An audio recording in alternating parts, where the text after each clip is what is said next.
산에서 다친 원숭이를 데려왔더니 제가 그의 아이를 가졌습니다.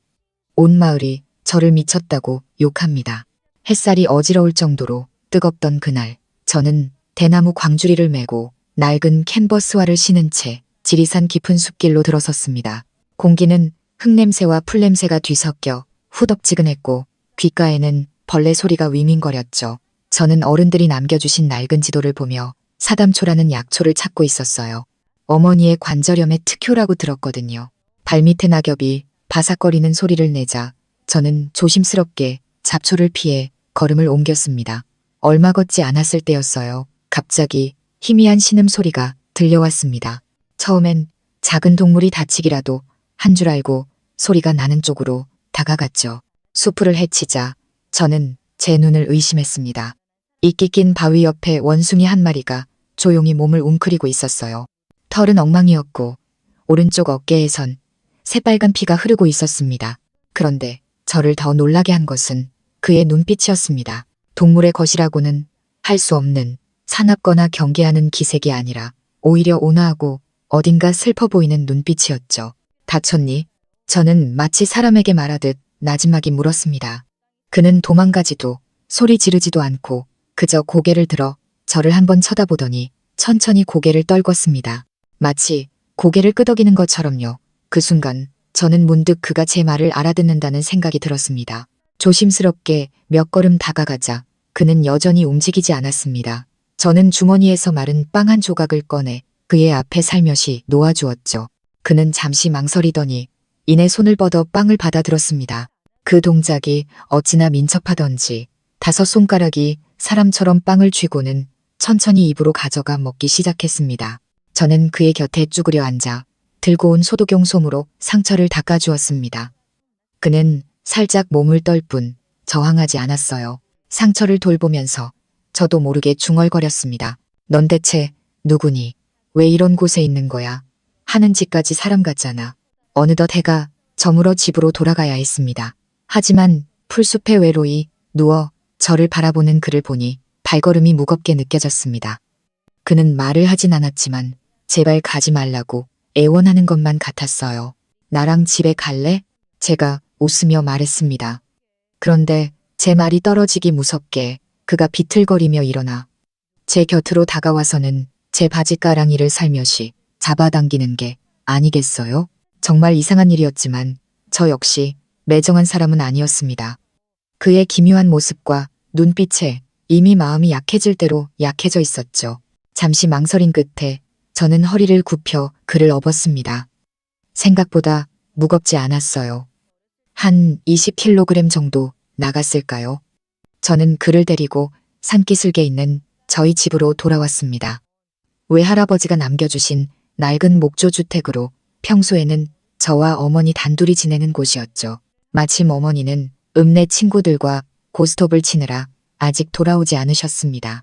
저는 먼저 원숭이에게 목욕을 시켜주었습니다. 놀랍게도 그는 전혀 반항하지 않고 심지어 스스로 팔을 뻗어 씻겨달라는 듯한 행동을 했습니다. 그러면서 입을 벌리고 웃는데 하얗고 작은 이가 드러났죠. 물방울이 튀자 아이처럼 즐거워하며 웃는 소리가 사람처럼 짧고 높았습니다. 저는 농담 삼아 말했죠. 네가 털만 없었으면 어느 산의 도깨비인 줄 알았겠다. 목욕을 마친 후 낡은 옷장에서 남동생이 어릴 때 입던 낡은 티셔츠를 찾아 입혔습니다. 놀랍게도 딱 맞더군요. 그는 심지어 옷자락을 잡아당기며 매무새를 정리하는 듯한 모습까지 보였습니다. 저녁에 제가 부엌에서 죽을 끓이는 동안 그는 마치 집을 지키는 사람처럼 조용히 제 옆에 앉아 있었습니다. 제가 고개를 돌릴 때마다 그는 입을 벌리고 웃으며 저는 키우기 쉬워요 라고 말하는 듯한 표정을 지었습니다. 그날 밤 그는 제 침대 발치에서 낡은 수건을 덮고 잠이 들었습니다. 마치 어린아이처럼 조용했죠. 저는 깊이 잠들었지만 누군가 제 팔을 부드럽게 토닥여주는 것을 어렴풋이 느꼈습니다. 그 손길은 따뜻하고 절제되어 있어 마치 저를 안심시키는 것 같았어요. 다음 날 아침에 깨어보니 그는 침대맡에 앉아 저를 빤히 쳐다보고 있었습니다. 그 눈에는 뭐라 설명할 수 없는 감정이 담겨 있었죠. 친밀감 같기도 하고 의지하는 것 같기도 했습니다. 바로 그 순간부터 그는 제 삶의 일부가 되었습니다. 하지만 저는 그때 미처 몰랐습니다. 이것이 단지 시작에 불과하다는 것을, 제 운명을 영원히 되돌릴 수 없게 만든 바로 그 시작이었다는 것을요. 그가 다쳐서 무심코 데려온 것이 제 운명의 시작이 될 줄은 몰랐습니다. 저는 그에게 하늘이라는 이름을 지어주었습니다. 왠지 모르게 그를 처음 봤을 때부터 머릿속에 그 이름이 떠올랐어요. 아마 그의 눈빛이 늘 우리가 볼 수 없는 어떤 먼 곳을 바라보는 듯해서였을 겁니다. 하늘이는 제 생각보다 훨씬 빨리 적응했습니다. 사흘째 되던 날에는 부엌 수도꼭지를 트는 법을 배웠고, 여섯째에는 세탁기로 자기 옷을 빨 줄 알게 되었습니다. 심지어 옷걸이로 티셔츠를 펴서 널기까지 했죠. 그 낡은 옷을 무척 아꼈는데 나중에 제가 새 옷을 사주었지만 그는 매일같이 그 옷만 입었습니다. 더 신기한 것은 그가 텔레비전 리모컨을 사용할 줄 안다는 것이었습니다. 심지어 채널을 고정해두고 자기가 좋아하는 몇몇 프로그램 사이를 오가며 시청하기도 했죠. 그가 가장 즐겨보는 프로그램은 인간의 감정관계를 다루는 예능이었습니다. 진행자가 사랑이라는 단어를 말할 때마다 그는 수줍은 듯한 미소를 짓고는 했고, 때로는 저를 돌아보기도 했습니다. 저는 마음이 이상했지만 차마 입 밖으로 꺼내지는 못했습니다. 우리가 사는 곳은 산기슭에 있는 외딴 곳으로 20평 남짓한 목조 주택이었습니다. 명절을 제외하고는 찾아오는 이가 거의 없었죠. 어머니는 가끔 며칠씩 머물다 가셨지만 대부분은 신호가 잘 안 터져 고스톱 치기 불편하다는 이유로 읍내 친척집에 계셨습니다. 그래서 기본적으로 저와 하늘이는 거의 동거하는 생활을 하게 된 셈입니다. 그는 시끄럽게 굴지도 말썽을 피우지도 물건을 깨뜨리지도 않았습니다. 아침에 제가 농협으로 아르바이트를 가면 그는 조용히 집에서 저를 기다렸습니다. 제가 돌아올 시간이 되면 문 앞에 서서 부엌에서 데운 밥과 반찬이 담긴 그릇을 들고 저를 맞아주었죠. 처음 그가 계란 볶음을 들고 나왔을 때 저는 그 자리에 얼어붙었습니다. 너 요리도 할 줄 알아? 그는 말없이 앉아 손가락으로 프라이팬을 가리켰다가 다시 저를 가리켰습니다. 마치 네가 하는 걸 보고 배웠어라고 말하는 듯 했습니다. 이건 보통 영장류가 할 수 있는 일이 아니었습니다. 처음에는 저도 모방 능력이 아주 뛰어난가 보다 생각했지만 그의 눈빛에는 판단과 생각이 담겨 있었습니다. 심지어 저를 향한 어떤 특별한 감정까지도요. 저는 애써 너무 깊게 생각하지 않으려 했습니다. 어쨌든 그는 사람을 해치지 않았고 조용해서 웬만한 사람보다 나았으니까요. 게다가 산속에서 친구 하나 없이 지내는 저에게 밥 해주는 가족이 생긴다는 건 어쩌면 복일지도 모른다고 생각했습니다. 점점 우리 사이의 경계는 희미해졌습니다. 예를 들어 제가 목욕을 하고 나올 때 그는 보통 동물처럼 물을 피하는 게 아니라 오히려 다가와 제가 입고 나온 수건을 건네주었습니다. 제가 감기로 열이 났을 때는 밤새 잠도 자지 않고 제 침대 곁을 지켰고 가끔 털이 보송보송한 손등을 제 이마에 대보며 체온을 재는 듯 했습니다.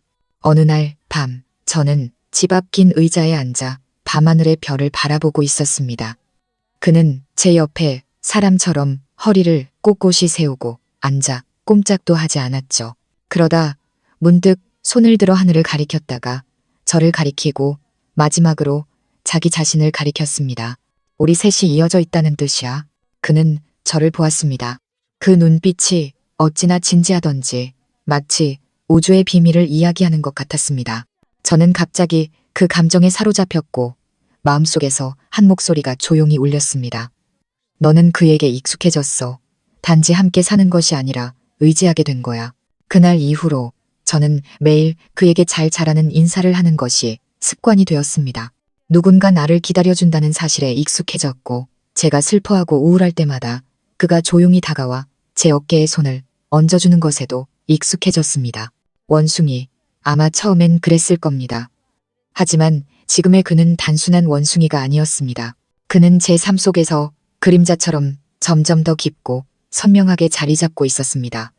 때로는 제가 미친 게 아닐까 의심했지만 미치면 또 어떻습니까? 만약 미친 사람만이 온기를 가질 수 있다면 저는 차라리 미치고 싶었습니다. 처음에는 그저 그를 돌봐주었을 뿐인데 그의 행동은 점점 더 남자처럼 변해갔고 심지어 제 생활의 모든 것을 따라하기 시작했습니다. 저는 하늘이가 그저 똑똑해서 스위치를 켜거나 가전제품 리모컨을 사용하는 것 같은 간단한 행동을 흉내내는 줄로만 알았습니다. 하지만 얼마 지나지 않아 그가 저를 배우고 있다는 것을 깨달았습니다. 단순한 모방이 아니라 집중해서 진지하고 섬세하게 배우고 있었던 거죠. 아침에 제가 양치질을 하면 그는 세면대 옆에 쭈그려 앉아 제 입이 벌어졌다 오므라지는 것을 지켜보았습니다. 나중에는 자기도 칫솔을 물고 시도했는데 윗니만 닦고는 뱉어낸 거품과 함께 장난스러운 미소를 지었습니다. 그는 제가 화장하는 것을 볼 때면 침대 가장자리에 앉아 고개를 갸웃거리며 제가 눈썹 펜슬로 눈썹을 그리는 것을 지켜보았습니다. 나중에 보니 제 눈썹 펜슬이 유난히 빨리 닳는 것 같아 몰래 지켜봤더니 그가 펜슬을 들고 거울 앞에서 자기 눈썹뼈를 톡톡 찍고는 손가락으로 살살 펴 바르고 있었습니다. 뭔가 잘못되어 가고 있다는 생각이 들기 시작했습니다. 한 번은 제가 옷을 갈아입다가 문 닫는 것을 잊었는데 그는 문 밖에서 들어오지는 않았지만 분명히 훔쳐보고 있다는 느낌을 받았습니다. 제가 하늘아, 나가 라고 소리치자 그는 즉시 고개를 숙이고 멀어졌습니다.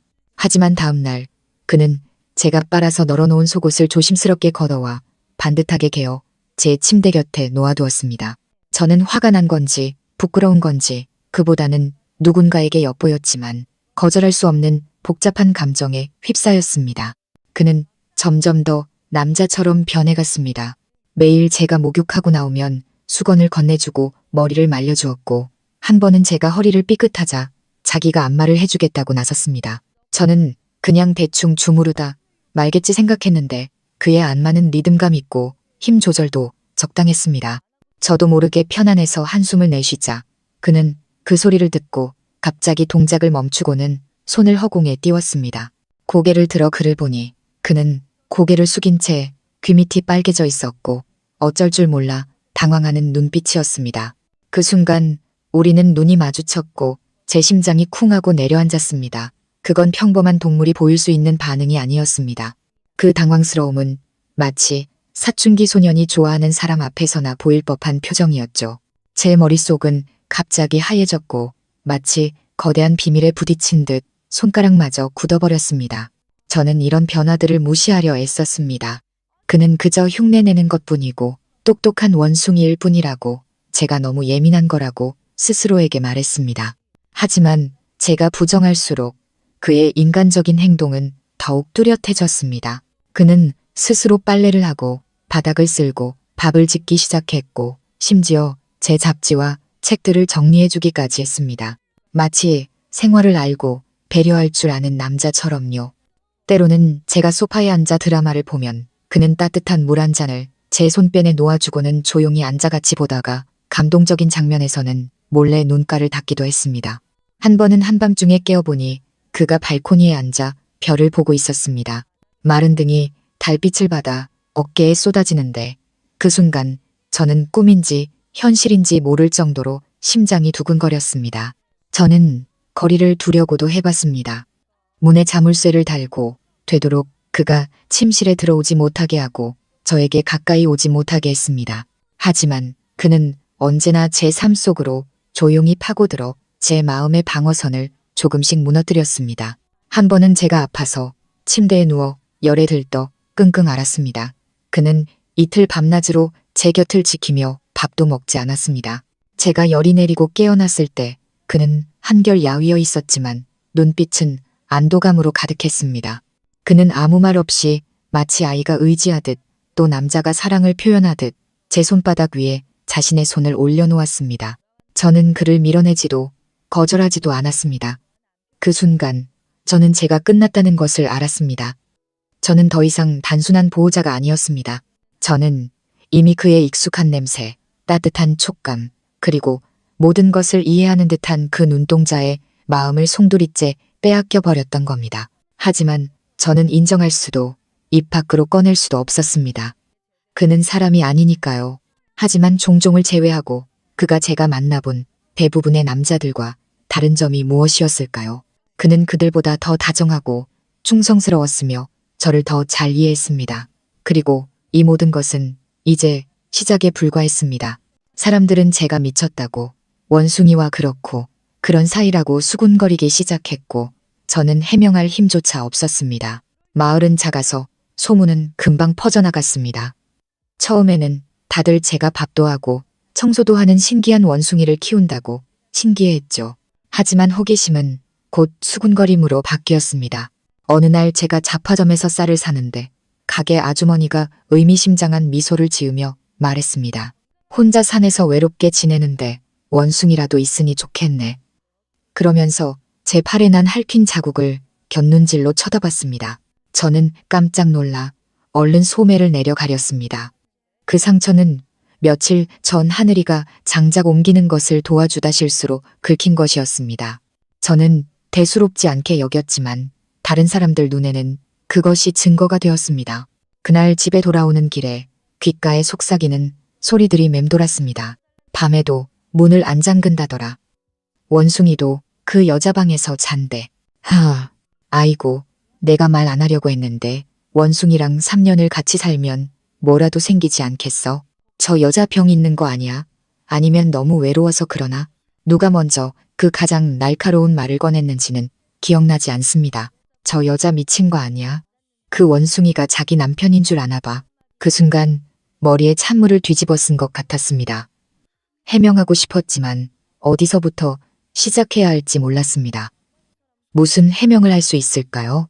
하늘이는 다르다고, 그는 나를 걱정해주고 한 번도 나를 해친 적 없으며 오히려 내가 가장 외로울 때 온기를 주었다고 말해봤자 아무도 믿지 않을 겁니다. 그들 눈에는 그저 원숭이 한 마리와 이상한 여자만 보일 뿐이었죠. 저는 정말로 제가 미친 게 아닌가 의심하기 시작했습니다.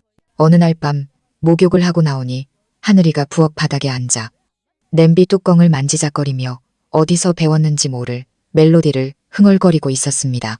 어딘가 민요 같기도 했죠. 제가 다가가자 그는 고개를 들고 저를 보더니 등 뒤에서 들꽃 한 송이를 꺼내 보였습니다. 제가 화단에 심어놓은 도라지꽃이었습니다. 그는 꽃을 제게 건네주며 조심스럽게 제 손바닥 위에 놓아주었습니다. 그 눈빛이 마치 수줍은 소년처럼 다정했습니다. 제 마음이 따뜻해지며 입가에 미소가 번졌지만 바로 그 순간 정체 모를 두려움에 온몸에 소름이 돋았습니다. 그가 사람 같아질수록 저는 더욱 설 자리를 잃어갔습니다. 이웃들이 저를 미쳤다고 하던 말, 손가락질하던 눈빛, 그리고 걱정하는 척하며 사실은 심판하던 말들이 떠올랐습니다. 여자 혼자 그 험한 산속에 사는데 무섭지도 않나? 아무리 똑똑해도 원숭이는 짐승일 뿐인데 생각해 본 적 없어. 저는 아무도 우리 집에 가까이 오지 못하게 했고 더 이상 하늘이를 데리고 나가지 않았습니다. 예전에는 가끔 그를 데리고 읍내에 장을 보러 가면서 잘 훈련된 영장류라고 둘러댈 수 있었지만 이제는 제가 몇 번 더 고생하더라도 사람들이 그를 쳐다보는 것이 싫었습니다. 하지만 하늘이는 제 마음을 눈치챈 듯 했습니다. 그는 조용해졌고 말도 따라하지 않았으며 가장 좋아하던 리모컨조차 만지지 않았습니다. 그는 종종 혼자 집 뒤 나무 아래 앉아 무릎을 감싸 안고 석양을 바라보았습니다. 그 뒷모습이 마치 인생을 고뇌하는 남자 같았죠. 제가 몇 번이고 그의 곁으로 가려고 했지만 그는 고개를 저으며 가까이 오지 못하게 했습니다. 저는 그의 감정을 느낄 수 있었습니다.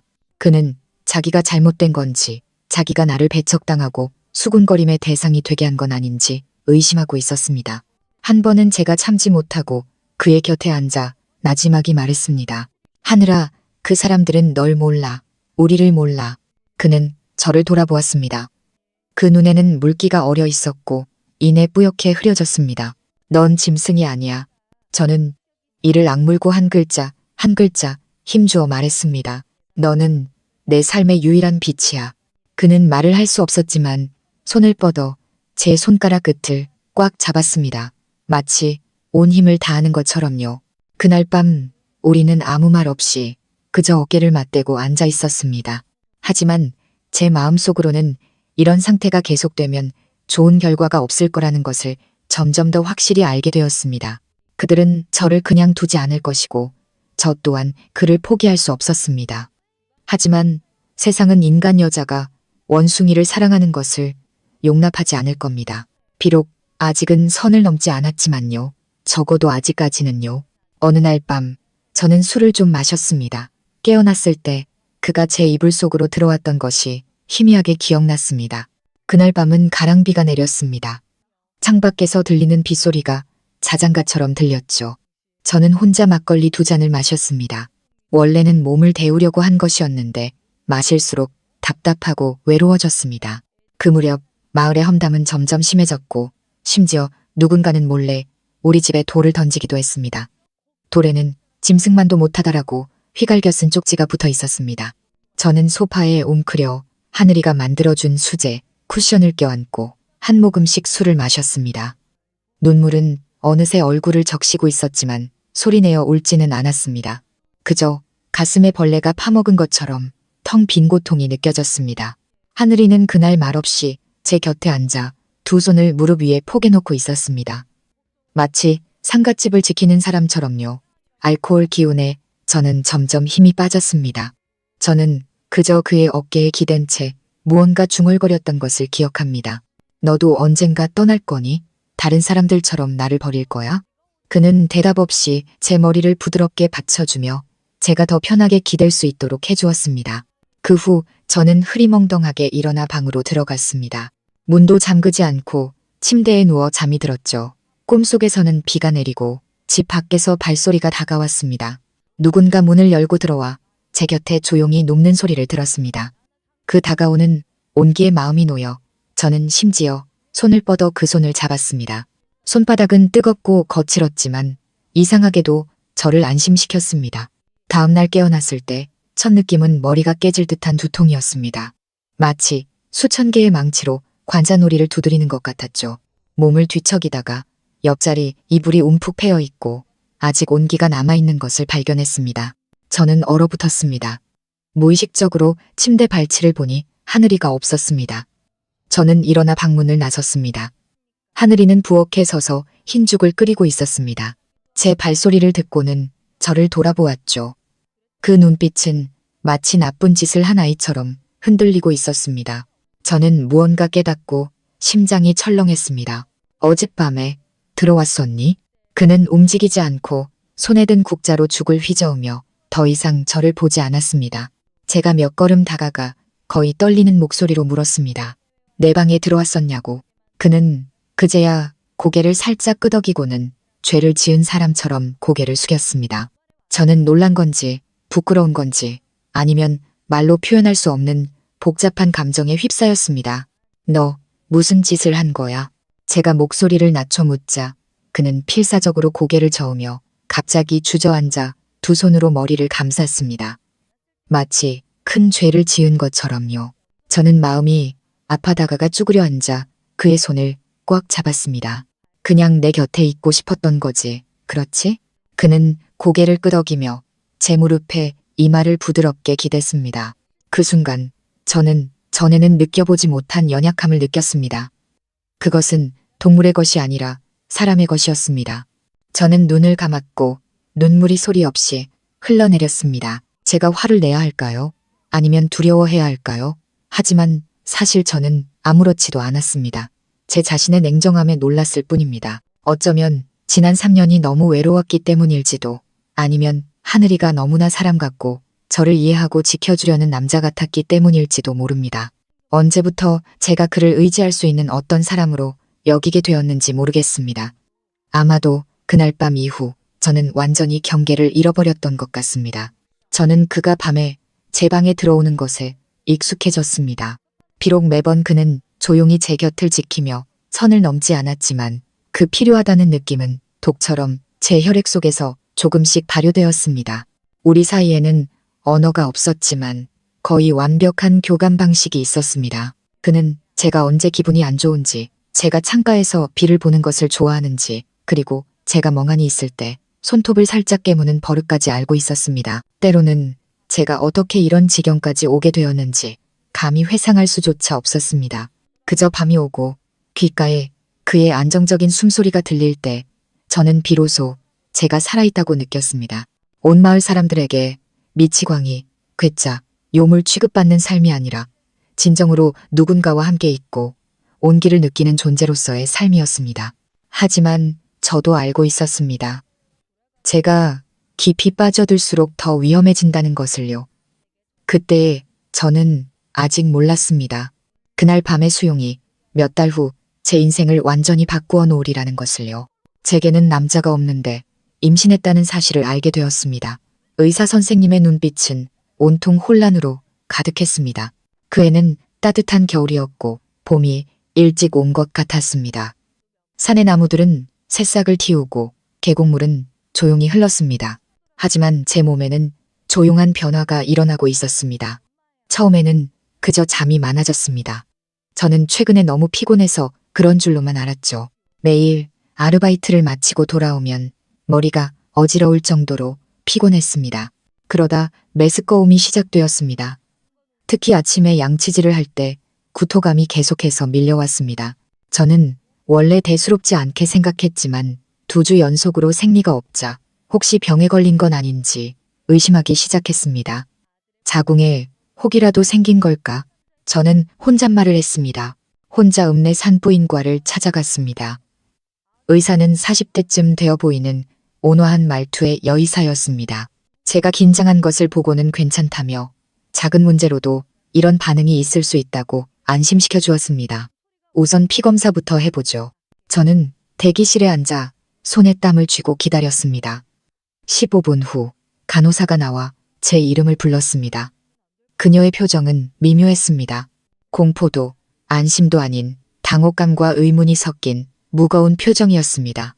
김수진 씨, 검사 결과 나왔습니다. 임신하셨어요. 머릿속이 윙윙거리며 손뭉치가 터지는 것 같았습니다. 말도 안 돼요. 저는 목이 쉰 소리로 내뱉었습니다.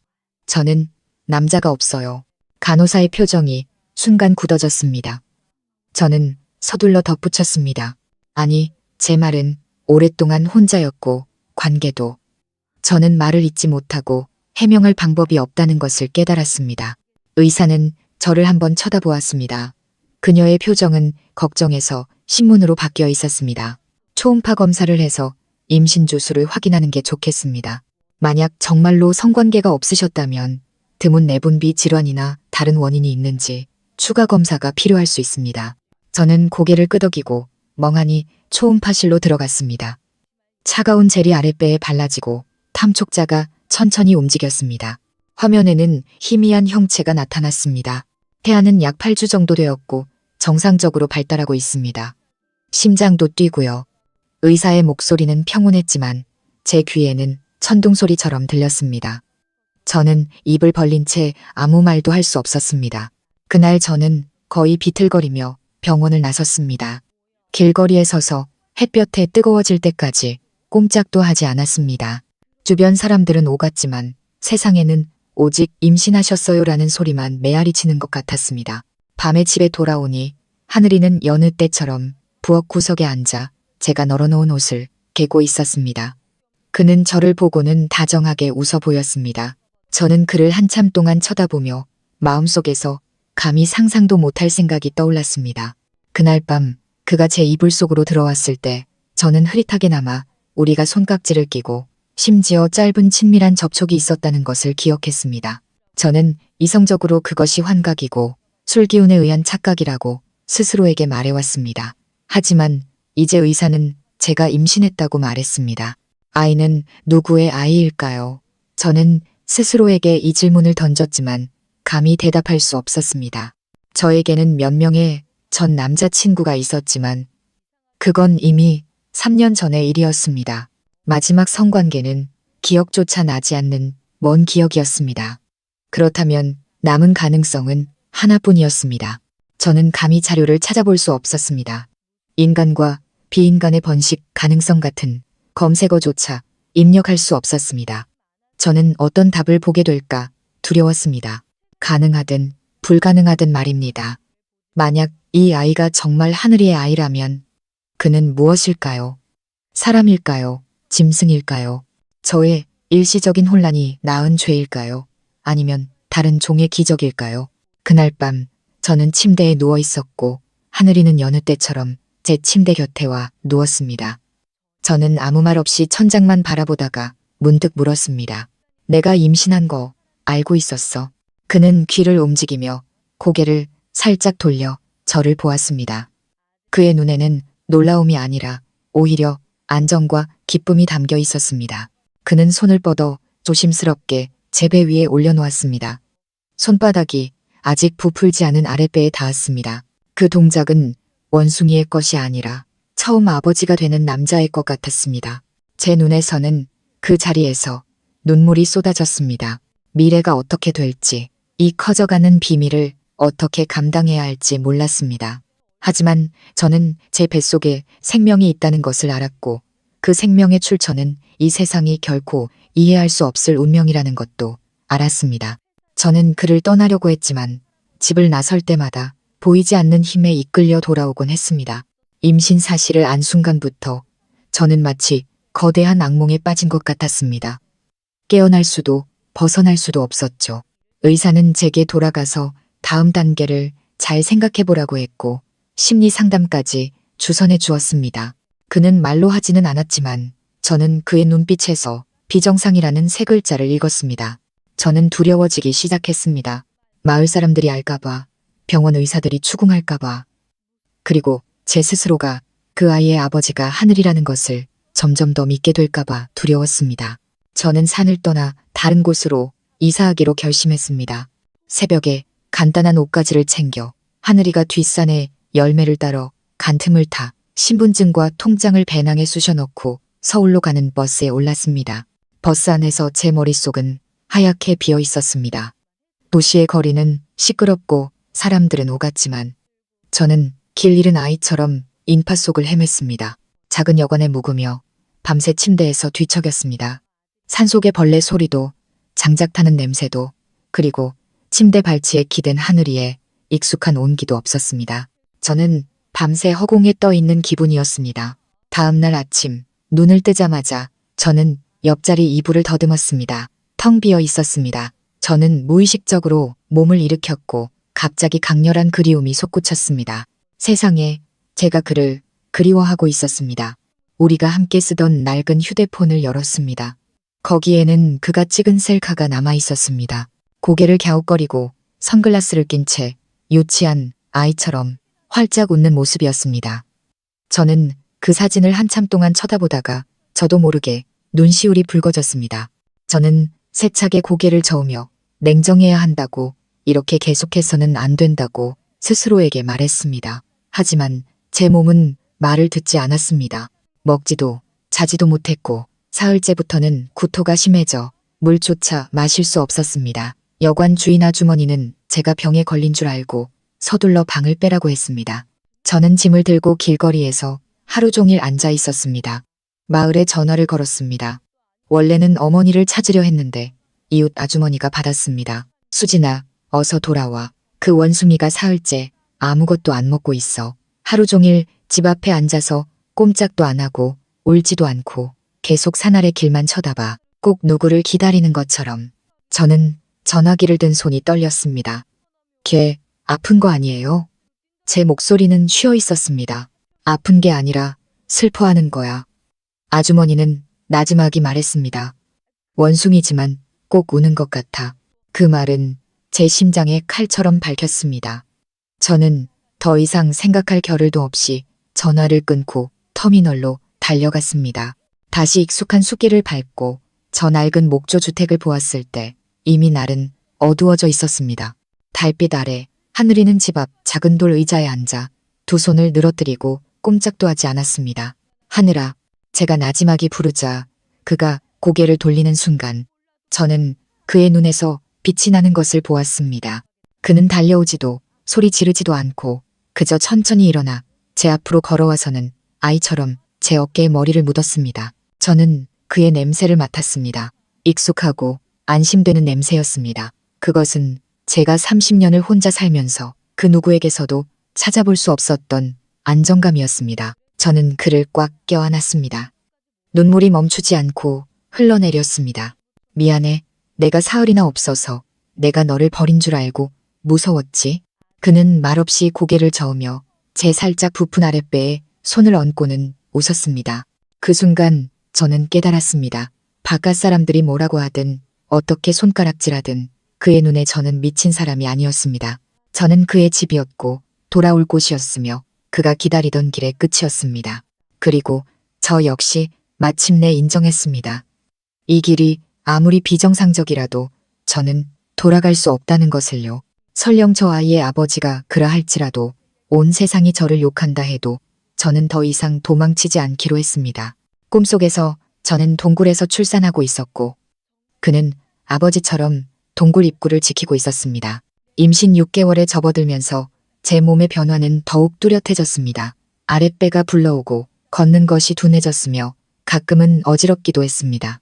어머니는 소식을 듣고 화가 나서 집에 한 번 달려와 아이를 지우라고 윽박질렀습니다. 저는 그저 이미 늦었어요 라고 담담히 말했습니다. 어머니는 문을 박차고 나간 뒤로 다시는 돌아오지 않았습니다. 이웃들도 저를 더욱 차갑게 대했습니다. 예전에는 인사를 건네던 아주머니들도 이제는 저를 보면 멀리서 쳐다보고는 고개를 숙이고 서둘러 지나갔습니다. 몇 번이고 등 뒤에서 누군가 작게 속삭이는 소리를 들었습니다. 정말 미쳤나 봐. 저 아이를 낳겠다니. 저는 신경 쓰고 싶지 않았습니다. 그저 조용히 산속에서 하늘이와 함께 아이가 오기를 기다리고 싶었습니다. 임신 후 감정 기복이 심해져서인지 저는 자주 꿈을 꾸기 시작했습니다. 그 꿈들은 너무나 생생해서 마치 기억 같기도 하고 어떤 예언 같기도 했습니다. 꿈속에서 저는 덩굴로 뒤덮인 산 동굴 앞에 서 있었습니다. 동굴 입구에는 횃불이 켜져 있고 불빛은 하늘이의 모습을 비추고 있었습니다. 그는 나무잎으로 싼 뜨거운 돌을 들고 동굴 안을 뚫어져라 쳐다보며 서 있었습니다. 그리고 저는 동굴 안돌 침대에 누워 온몸에 땀을 흘리며 가쁘게 숨을 쉬고 있었습니다. 몸이 찢어지는 듯한 고통, 그것은 분만의 과정이었습니다. 저는 아이가 이 세상으로 나오려고 애쓰고 있다는 것을 느낄 수 있었습니다. 고통에 정신을 잃을 것 같았지만 저는 끝까지 바닥에 돌을 꽉 쥐고 있었습니다. 하늘이는 떠나지 않았습니다. 그는 동굴 입구에서 뜬 눈으로 밤을 새웠습니다. 꿈속에서 아기 울음소리가 터져 나오는 순간 온 숲이 고요해졌습니다. 그는 천천히 동굴 안으로 들어와 제 곁에 무릎을 꿇었습니다. 그의 눈에는 감출 수 없는 감격과 자애가 가득했습니다. 그는 아이를 만지지는 않고 그저 제 어깨에 손을 가만히 얹었습니다. 마치 고생했어라고 말하는 것처럼요. 꿈에서 깰 때마다 저는 눈물 범벅이되었습니다. 저는 그저 꿈일 뿐이라고 스스로에게 말했지만 꿈은 계속해서 반복되었고 장면은 점점 더 선명해졌습니다. 덩굴의 위치, 횃불의 흔들림, 심지어 바람이 나무잎을 스치는 방향까지도 현실처럼 생생했습니다. 꿈은 어떤 암시 같기도 소명 같기도 했습니다. 하늘이도 무언가 감지한 듯 했습니다. 그는 거의 집착에 가까운 방식으로 무언가를 만들기 시작했습니다. 그는 더 이상 밥을 짓고 청소만 하는 것이 아니라 뒷산의 나무와 돌로 작은 오두막을 짓기 시작했습니다. 처음에는 그저 장난인 줄 알았지만 나중에 보니 그는 정말로 준비를 하고 있었습니다. 그는 마른 풀을 오두막 안으로 옮겨 쌓고 구석에는 씻어놓은 조약돌을 쌓아두었으며 심지어 예전에 자기가 가장 좋아하던 작은 수건까지 가져와 겹겹이 깔아놓았습니다. 그는 제게 설명하지 않았지만 저는 그가 저를 위해 안전한 장소를 만들고 있다는 것을 알았습니다. 너도 꿈을 꾼 거야. 어느 날 제가 그의 어깨에 기대어 물었습니다. 그는 고개를 끄덕이지는 않았지만 손을 뻗어 제 손바닥에 동그라미 하나와 작은 점 하나를 그렸습니다. 이건 나고 이건 아기야. 그는 웃으며 응하는 듯한 낮은 소리를 냈습니다. 저는 저도 모르게 그의 얼굴을 살며시 감쌌습니다. 얼굴에는 솜털이 있었지만 이목구비는 뚜렷하고 표정은 마음 아플 정도로 풍부했습니다. 하늘아, 제가 나지막이 말했습니다. 너는 대체 누구니? 그는 저를 보며 다정하고 굳건한 눈빛으로 마치 나는 그냥 나야 라고 말하는 것 같았습니다. 그날 밤 저는 다시 동굴에서 출산하는 꿈을 꾸었습니다. 다른 점이 있다면 이번에는 동굴 박달빛이 쏟아지는 곳에 몇몇 희미한 형체들이 서 있는 것을 보았습니다. 그들은 기이한 옷을 입고 등나무 지팡이를 든 채 말없이 동굴 안을 지켜보고 있었습니다. 마치 무언가를 증명하려는 듯 또 지키려는 듯 했습니다. 제가 그들을 부르려 했지만 목소리가 나오지 않았습니다. 깨어났을 때 저는 창밖으로 떠오르는 새벽빛을 보며 문득 한 가지를 깨달았습니다. 이 아이는 우연이 아니었습니다. 그는 와야 할 운명이었습니다. 그리고 저는 세상이 이해하지 못하는 사명을 안고 꿈속에 그 동굴로 들어가야만 하는 여자였습니다. 그 아이를 이 세상에 데려와야만 했습니다. 하늘이가 조용히 방으로 들어와 푹 고아진 대추 삼계탕 한 그릇을 제 손에 건네주었습니다. 그는 아무 말 없이 제 곁에 앉아 한 손을 제 다리에 가만히 얹었습니다. 마치 너는 혼자가 아니야 라고 말하는 것처럼요. 산부인과에 검진을 받으러 갔다가 간호사가 저를 감금되었거나 정신 이상일 수 있다며 경찰에 신고했습니다. 임신 8개월에 접어들면서 저는 더 이상 지체할 수 없다는 것을 알았습니다. 이전에 몇 번의 통증은 혼자 견뎌냈지만 이번에는 아랫배가 규칙적으로 아파오기 시작했고 아이가 일찍 나올지도 모른다는 생각이 들었습니다. 아무리 강인한 의지라도 몸의 연약함은 이길 수 없었습니다. 저는 어쩔 수 없이 산을 내려가 시내의 큰 병원에서 종합검사를 받기로 했습니다. 이웃에게 미리 부탁해 차를 얻어 탔습니다. 하늘이를 함께 데려갈 수는 없었습니다. 떠나기 전 그는 불안한 눈빛으로 제 옷자락을 놓지 않았습니다. 저는 금방 돌아올게. 그냥 검사만 받는 거야. 라고 다독였습니다. 그는 알아들은 듯 했지만 여전히 문 앞에 쭈그려 앉아 고개를 숙이고 있었습니다. 마치 자신의 무력함을 탓하는 것처럼요. 시내의 여성병원에는 사람들이 붐볐습니다. 저는 조심스럽게 배를 감싸 안고 대기실 의자에서 거의 1시간을 기다린 후에야 제 차례가 되었습니다. 30대쯤 되어 보이는 간호사가 제 진료 기록을 넘겨보며 저를 힐끗거렸습니다. 그녀의 눈빛은 곧 걱정에서 의혹으로 그리고 마침내 말로 표현할 수 없는 경계심으로 바뀌었습니다. 아버지 정보가 비어있네요. 네, 저는 고개를 끄덕였습니다. 그럼 비상 연락처는요? 혼자 오셨어요? 네, 저는 나지막이 말했습니다. 집에 아무도 없어요. 그녀는 하더니 미소가 굳어지기 시작했습니다. 요즘 생활은 괜찮으세요? 돌봐주는 사람은 있고요. 정기적인 상담은 받고 계세요? 저는 고개를 끄덕이며 친구가 와서 도와줘요 라고 얼버무렸습니다. 그녀는 계속해서 몇 가지를 더 물었고 질문은 점점 이상해졌습니다.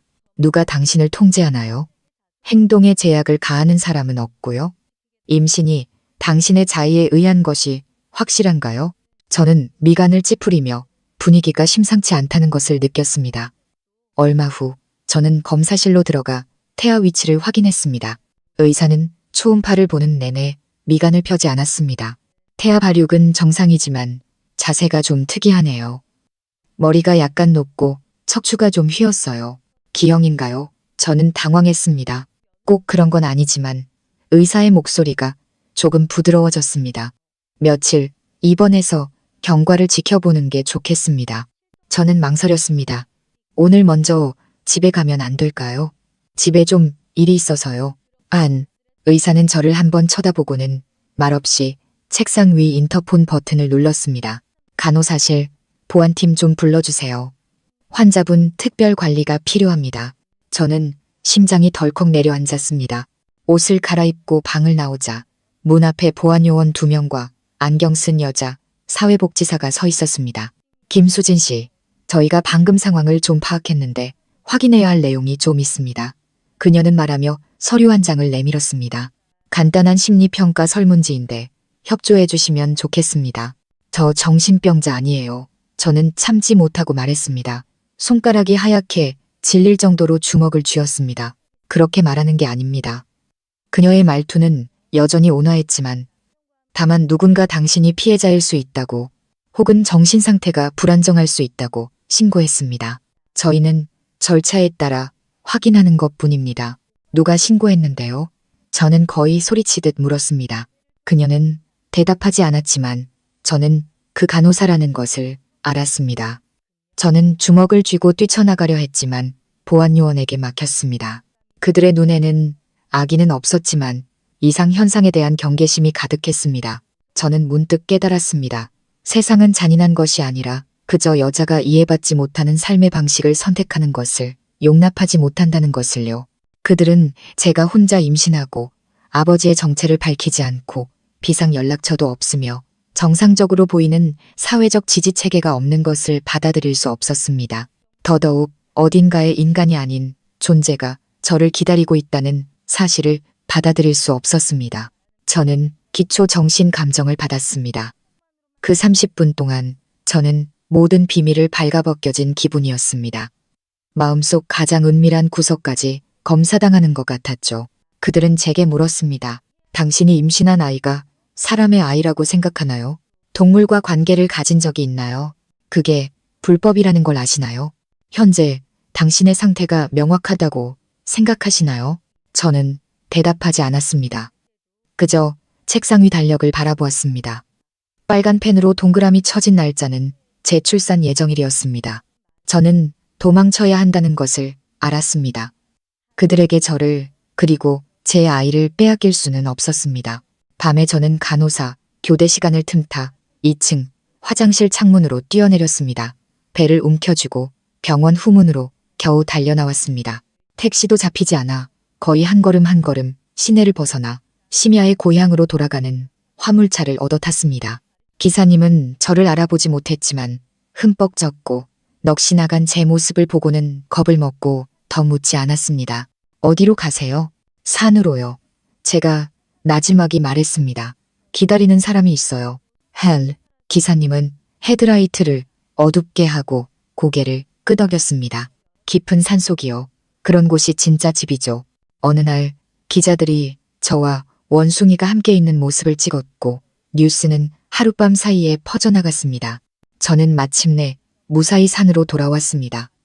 그날 밤 하늘이는 문 앞에 앉아 있었습니다. 마치 제가 돌아올 것을 미리 알고 있었던 것처럼요. 그는 아무 말 없이 저를 부축해 집으로 데리고 들어가 흙투성이인 신발을 벗겨주고 수건으로 제 발을 하나하나 닦아주었습니다. 저는 침대에 쓰러져 누웠습니다. 뱃속의 아이가 무언가 감지한 듯 부드럽게 움직였습니다. 그 며칠 동안 저는 계속 누워만 있었습니다. 하늘이는 곁을 떠나지 않았고 심지어 뒷산에도 가지 않았습니다. 매일 아침 저녁으로 제 곁을 지켰고 창문으로 바람이 들어오면 먼저 제가 춥지 않은지 확인하고 창문을 닫았습니다. 비 오는 밤에는 제 침대 옆 바닥에서 마치 모든 추위를 막아주는 벽처럼 잠이 들었습니다. 그러던 어느 날 집 밖에서 카메라 셔터 소리가 들려왔습니다. 찰칵, 찰칵, 찰칵 TV에서나 듣던 소리였습니다. 저는 즉시 집 밖으로 달려나갔습니다.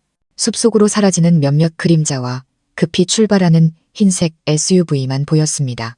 저는 너무 서두르다 넘어질 뻔했고 하늘이가 집에서 쫓아 나와 한 손으로 저를 부축하고 다른 한 손으로 제 배를 감쌌습니다. 그는 제가 넘어지면 안 된다는 것을, 아이가 이미 만삭이라는 것을 알고 있었습니다. 저는 계단에 앉아 숨을 헐떡였습니다. 심장이 터질 것 같았고 입술을 떨며 중얼거렸습니다. 그들이 찍었어. 그날 저녁 우리 집 앞에 낯선 차 몇 대가 멈췄습니다. 누군가 문을 두드렸습니다. 양복을 입은 남자가 자기를 모 방송국 기자라고 소개하며 서류와 사진 한 뭉치를 들고 있었습니다. 김수진 씨 맞으시죠? 저희가 좀 인터뷰를 하고 싶은데요.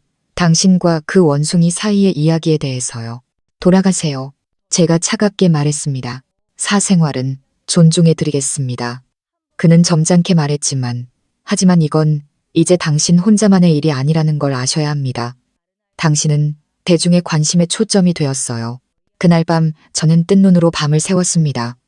다음 날 뉴스는 톱기사로 보도되었습니다. 제목은 자극적이었습니다. 지리산 여성 원숭이와 3년 동거 만삭 임신 의혹. 기사에는 제가 집 앞에 앉아 있고 하늘이가 물컵을 건네주는 사진이 실려 있었습니다. 창문 커튼 사이로 들어온 빛 때문에 두 사람 사이는 이상하게 친밀해 보였습니다. 그의 눈빛은 집중되어 있었고 제 눈빛은 지쳐 있었습니다. 사진은 마치 오랜 세월 함께한 부부 같았습니다. 아래 달린 댓글은 욕설과 경악으로 가득했습니다. 미친 거 아냐? 동물이 어떻게 사람을 임신시켜? 가짜 뉴스겠지. 저 원숭이 되게 영리해 보이네. 그래도 이건 아니지. 과연 인간이 어디까지 타락할 수 있는 거야? 저는 온몸을 떨며 손가락의 떨림을 멈출 수 없었습니다. 뉴스는 폭발적으로 퍼져나갔고 심지어 해외 언론까지 보도하기 시작했습니다. 마을 입구각의 아주머니조차 휴대폰으로 저와 하늘이의 사진을 보고는 굳이 5km나 되는 산길을 걸어와 쯧쯧 너 정말 내 인생을 망치는구나 라는 말을 하고 갔습니다. 저는 휴대폰을 끄고 집 문을 걸어 잠갔습니다. 하지만 폭풍은 멈추지 않았습니다. 이틀 후 사회복지부서에서 더 많은 사람들을 데리고 다시 산으로 올라왔습니다. 심지어 종교단체 사람까지 포함되어 있었죠. 그들은 악령에 홀린 영혼을 구원해야 한다고 말했습니다. 저는 낯선 사람들이 우리 집 마당으로 들어와 우리가 심은 토란싹을 밟고 문발을 찢으며 다가오는 것을 보았습니다. 하늘이는 제 앞에 서서 마치 새끼 짐승을 보호하듯 저와 그들 사이를 막아섰습니다. 그는 포효하지도 주먹을 휘두르지도 않고 그저 두 눈으로 침입자들을 뚫어져라 쳐다보았습니다. 우리가 그를 데려가는 걸 막을 수 없어. 어떤 옷을 입은 중년 여자가 소리쳤습니다. 저는 고개를 저으며 거의 온 힘을 다해 소리쳤습니다. 그는 이 아이의 아버지예요. 현장은 몇 초간 정적에 휩싸였다가 이내 온갖 감정이 폭발했습니다. 경악, 분노, 의심, 혐오. 그들은 제가 인륜을 저버렸다고 부끄러운 줄도 모른다고 욕했고 심지어 누군가는 하늘이를 끌어내려고 손을 뻗었습니다. 바로 그 순간 배에 극심한 통증이 몰려왔습니다. 마치 창자가 끊어지는 것 같았죠. 고개를 내려보니 치마가 젖어 있었습니다. 양수가 터진 겁니다. 나에 나을 것 같아. 제가 거의 소리치듯 말하자 사람들은 순간 당황했습니다. 누군가는 구급차를 부르려 하고 누군가는 뒤로 물러섰으며 또 다른 누군가는 이게 바로 천벌이라고 계속 욕을 했습니다. 저는 바닥에 쓰러졌습니다. 의식이 흐려지는 사이 저는 하늘이가 저를 안아 일으켜 집으로 데려가는 것을 보았습니다. 그의 팔은 떨리고 있었고 입에서는 쉬어 빠진 소리가 났습니다. 그것은 우는 소리도 외침도 아닌 어떤 애원, 표현할 수 없는 절망이었습니다. 그리고 집 밖에서는 여전히 사람들이 시끄럽게 떠들고 있었습니다. 세상은 마치 두 조각으로 나뉜 것 같았습니다. 한쪽에는 미친 군중이, 다른 한쪽에는 한 마리의 원숭이와 그가 사랑하는 여인이 인정받지 못할 생명을 맞이하고 있었습니다. 아이가 오려나 봅니다. 집에서 갑자기 진통이 시작되자 그는 문 밖에서 온몸을 떨며 지켰고 달려온 사람들은 모두 그 모습을 보고 할 말을 잃었습니다. 집 밖의 비는 어느새 소리 없이 내리고 있었습니다. 빗방울이 기왓장에 떨어지는 소리가 마치 하늘도 다가올 이변을 감지한 듯 했습니다. 저는 나무 침대에 누워 침대 가장자리에 이불을 꽉 쥐고 있었습니다. 몸이 두 동강 나는 것 같았고 진통은 갈수록 심해져 거의 의식을 잃을 지경이었습니다. 집안에는 의사도 산파도 없었습니다. 오직 하늘이뿐이었죠. 그는 안절부절 못하며 서성였고 이마에는 땀방울이 가득했습니다. 마치 제 고통을 함께 느끼는 것 같았죠. 그는 제가 임신했을 때 몰래 제 임산부 수첩을 보곤 했습니다. 글자는 몰랐지만 제가 설명해준 그림과 자세들은 기억하고 있었습니다. 그는 제가 바로 누우면 안 된다는 것과 숨을 천천히 쉬어야 한다는 것을 알고 있었습니다. 그는 제 등 뒤에 두툼한 베개를 받쳐주고 조심스럽게 제 손을 잡고는 다른 손으로 제 등을 리듬에 맞춰 두드려주며 진통을 완화시켜주려 했습니다. 집 밖에서는 희미하게 마을 사람들의 발소리와 외침이 들려왔지만 그들은 뛰어들어오지 않았습니다. 아마 제가 이미 분만 상태에 들어간 것을 보았기 때문이거나 문을 막아선 하늘이의 모습에 무의식적으로 한 걸음 물러섰기 때문일 겁니다. 그는 문 앞에 서 있었습니다. 그 뒷모습은 마치 하나의 장벽 같았죠. 비는 점점 더 거세지고 바람 소리가 사람들의 목소리와 함께 창문으로 흘러들어왔습니다. 저는 수건을 물고 소리를 내지 않으려 애썼습니다. 하늘이가 제 곁으로 와서 미리 준비해둔 물수건으로 땀을 닦아주며 흑흑 하는 신음소리를 냈습니다. 그 소리는 마치 슬픔 속의 노래 같았습니다. 아이가 나오려 하고 있었습니다. 저는 마지막 힘을 다해 거의 이를 악물고 아이를 낳았습니다. 따뜻한 무언가가 몸에서 미끄러져 나오자 찢어질 듯한 공허함과 함께 해방감이 밀려왔습니다. 저는 숨을 돌리고 온몸에 힘이 빠졌습니다. 하늘이는 익숙한 동작으로 깨끗한 수건으로 아기를 감싸고 가위로 탯줄을 자른 후 조심스럽게 그 작은 생명을 품에 안았습니다. 그는 고개를 숙여 아기의 냄새를 맡았습니다. 그것은 그가 처음으로 자신의 아이를 만나는 순간이었습니다. 그 순간 그의 눈에는 빛이 가득했습니다. 문이 쾅 하고 부서지듯 열렸습니다. 열댓 명의 사람들이 집으로 쏟아져 들어왔습니다. 기자, 사회복지사, 이웃들, 그리고 이장님까지 모두가 경악한 표정으로 문가에 멈춰 섰습니다. 마치 그 자리에 못 박힌 것처럼요. 그들이 본 것은 미친 여자의 혼란스러운 망상이 아니었습니다. 한 마리의 원숭이가 갓 태어난 아기를 안고 조심스럽게 흔들어주며 그 눈에는 어떤 잡념도 없는 순수한 다정함과 기쁨이 가득한 장면이었습니다. 아기가 작게 울었습니다. 그 울음소리는 부드럽고 맑아서 마치 맑은 날의 번개처럼 모든 사람들의 편견과 도덕적 틀을 부수었습니다. 공기는 얼어붙은 듯 했습니다. 세상에, 한 기자가 중얼거렸습니다. 정말로 아이를 낳았어. 건강해. 사회복지사의 얼굴은 하얗게 질려 있었습니다. 그녀는 몇 걸음 다가와 아이를 빼앗으려 했습니다. 하늘이는 즉시 몸을 돌려 아기를 품에 보호하며 낮고 경고하는 듯한 울음소리를 냈습니다. 공격이 아니라 애원이었습니다. 그는 그들을 잃고 싶지 않았습니다. 저는 몸을 일으키려 애쓰며 희미하지만 단호한 목소리로 말했습니다. 그를 건드리지 마세요. 이건 우리 아이예요. 미쳤구나. 이장님이 두려움 섞인 목소리로 말했습니다. 네, 미쳤어요. 저는 땀과 눈물로 얼룩진 얼굴로 웃었습니다. 하지만 미친 사람만이 이 세상이 얼마나 황당한지 알죠. 그들은 누구도 더 이상 다가오지 못했습니다. 그리고 하늘이는 조용히 아기를 제 품에 안겨주고 그의 거친 손바닥으로 우리의 손을 덮었습니다. 그는 침대 곁에 쪼그려 앉아 제게 기댄 채 천천히 눈을 감았습니다. 마치 마침내 마음을 놓은 것처럼요. 그날 밤 아무도 더 이상 소리내지 않았습니다. 그리고 제 세상은 그날 이후로 틈이 생겼습니다.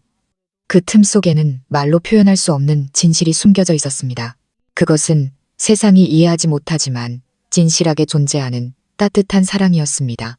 세상 사람들이 어떻게 보든 저는 이미 그에게 이름을 지어주었습니다. 아이의 이름은 김아람. 그는 새로운 시작이었고 제 칠흑 같던 밤의 유일한 빛이었으니까요. 아이가 태어난 후 그는 조용히 사라졌습니다. 아무도 그를 다시 보지 못했습니다. 그날 이후 집 밖의 소란은 점차 잦아들었습니다.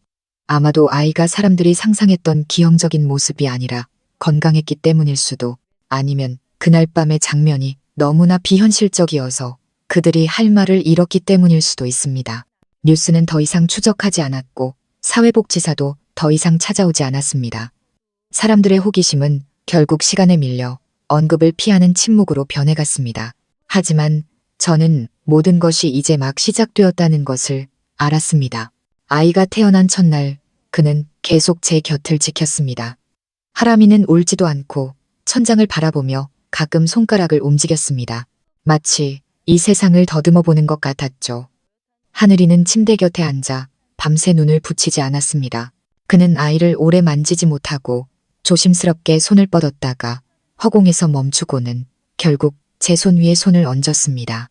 마치 제 허락을 구하는 것처럼요. 제가 고개를 끄덕이자 그는 조심스럽게 하람이를 안아들고 그의 작은 얼굴에 자기 얼굴을 대고 꼼짝도 하지 않았습니다. 마치 한 통의 편지를, 혈육 사이에서만 오가는 편지를 묵독하는 것 같았죠. 그 순간 저는 어쩌면 우리가 정말로 이렇게 계속 살아갈 수 있을지도 모른다는 착각에 빠졌습니다. 도시를 떠나 사람들을 떠나 이 숲속에서 또 다른 종의 작은 가족처럼요. 하지만 다음날 아침 깨어났을 때 그는 이미 사라지고 없었습니다. 방문은 반쯤 열려 있고 화로는 식었으며 바닥은 깨끗했습니다. 다툼의 흔적도 남겨진 물건도 없었습니다. 오직 그가 항상 덮던 낡은 수건만이 제 곁에 반듯하게 개어져 있을 뿐이었습니다. 저는 이불을 박차고 맨발로 집 밖으로 달려나갔습니다. 하늘아, 제 외침이 숲을 뚫었지만 돌아오는 것은 새소리와 바람소리뿐이었습니다. 저는 그가 가장 오래 머물던 뒷산으로 달려갔습니다. 우리가 함께 채소를 심었던 밭을 지나고 그가 지었던 작은 오두막을 지났습니다. 모든 것이 그대로였지만 텅 비어 있었습니다. 저는 그가 떠났다는 것을 알았습니다. 도망친 것도 잡혀간 것도 아니었습니다. 그는 떠나기로 선택한 것이었습니다.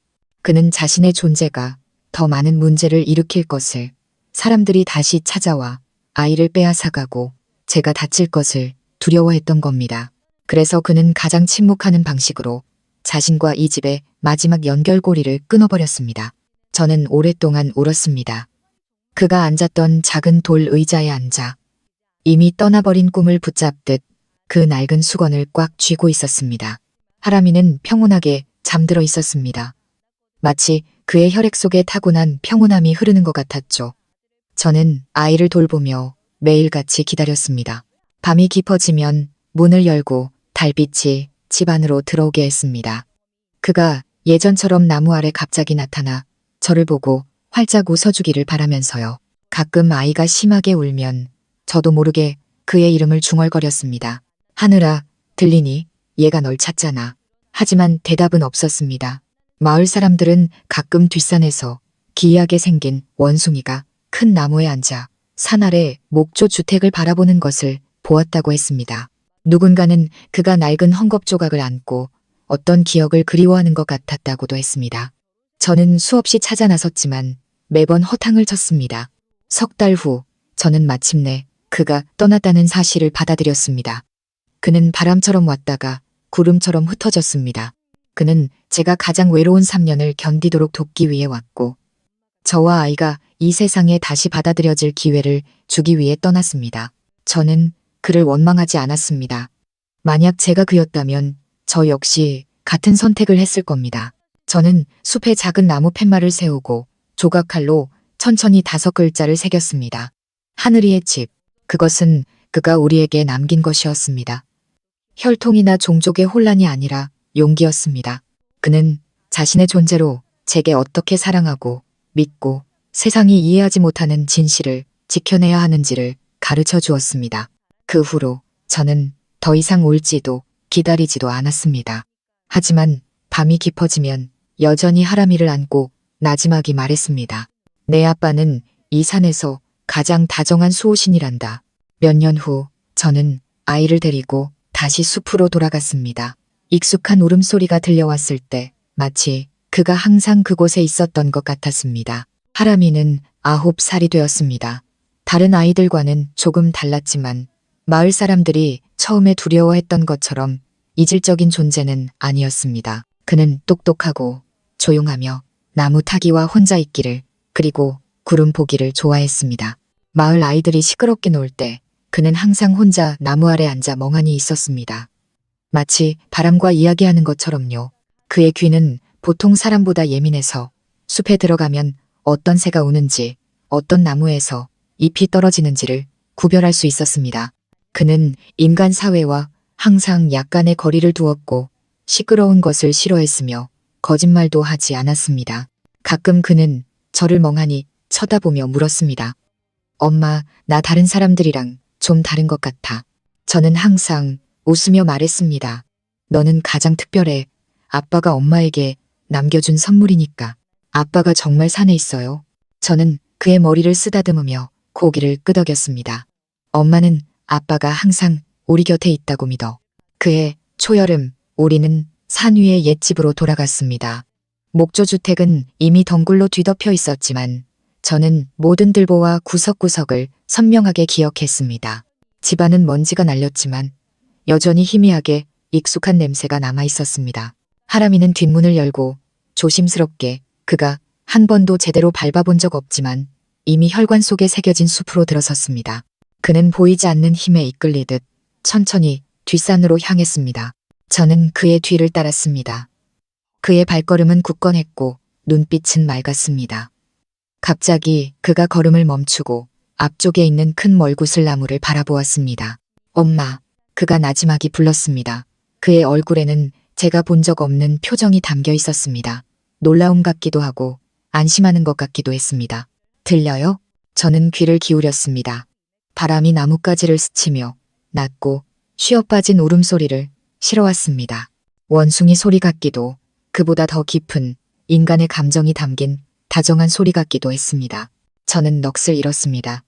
그 울음소리는 한 번, 또 한 번 서두르지 않고 이어졌습니다. 아주 먼 곳에서 들려오는 듯 하다가도 바로 귓가에 있는 것 같았습니다. 하람이가 갑자기 앞으로 달려나갔습니다. 그의 발걸음은 마치 타고난 것처럼 가벼웠습니다. 그는 큰 나무 앞에서 멈춰 섰습니다. 나무 아래에는 평평한 돌이 있었는데 비바람에 달아 둥글게 변해 있었습니다. 마치 오랫동안 누군가 앉았던 자리 같았죠. 그는 쭈그려 앉아 흙 속에서 무언가를 뒤적거리더니 낡은 수건으로 만든 인형을 꺼내 들었습니다. 그것은 하늘이가 어릴 때 가장 좋아하던 인형이었습니다. 저는 숨을 거의 멈춘 채 다가갔습니다. 빛바랜 헝겊 뭉치를 받아들자 모서리는 닳았지만 위에 꽃무늬는 알아볼 수 있었습니다. 그것은 제가 10년 전에 직접 꿰맨 것이었습니다. 정말 여기에 있었구나. 제가 나지막이 말하자 눈물이 눈가를 타고 흘러내렸습니다. 하람이는 제 곁에 서서 갑자기 두 팔을 벌려 숲을 향해 크게 외쳤습니다. 아빠, 저 왔어요. 그 소리가 떨어지는 순간 숲의 바람이 갑자기 한없이 부드러워졌습니다. 그 울음소리가 다시 들려왔습니다. 이전의 멀고 희미한 소리와는 달리 이번에는 바로 지척에서 마치 우리 머리 위 나뭇가지에서 들려오는 듯 했습니다. 우리는 함께 고개를 들었지만 아무것도 보이지 않았습니다. 하지만 저는 그가 우리를 보고 있다는 것을 알았습니다. 그는 멀리 가지 않았습니다. 그저 다른 방식으로 우리와 함께 이 길을 걷고 있었던 겁니다. 저는 돌 위에 앉았고 하람이는 제게 기대어 그 낡은 인형을 품에 안았습니다. 우리는 그렇게 조용히 오후 내내 앉아 있었습니다. 햇살이 숲으로 떨어져 금빛으로 땅을 물들일 때까지요. 바람 속에는 그의 냄새와 그의 체온과 그리고 침묵하지만 결코 떠나지 않은 그의 사랑이 담겨 있었습니다. 밤이 오기 전 우리는 떠날 준비를 했습니다. 하람이는 숲을 한번 돌아보고는 갑자기 손을 흔들며 작은 소리로 말했습니다. 아빠, 안녕히 계세요. 저는 그의 손을 잡았습니다. 마음속에 수많은 말이 오갔지만 결국 가벼운 한숨으로 변했습니다. 잘 가, 하늘아. 아니, 다시 만나자, 우리.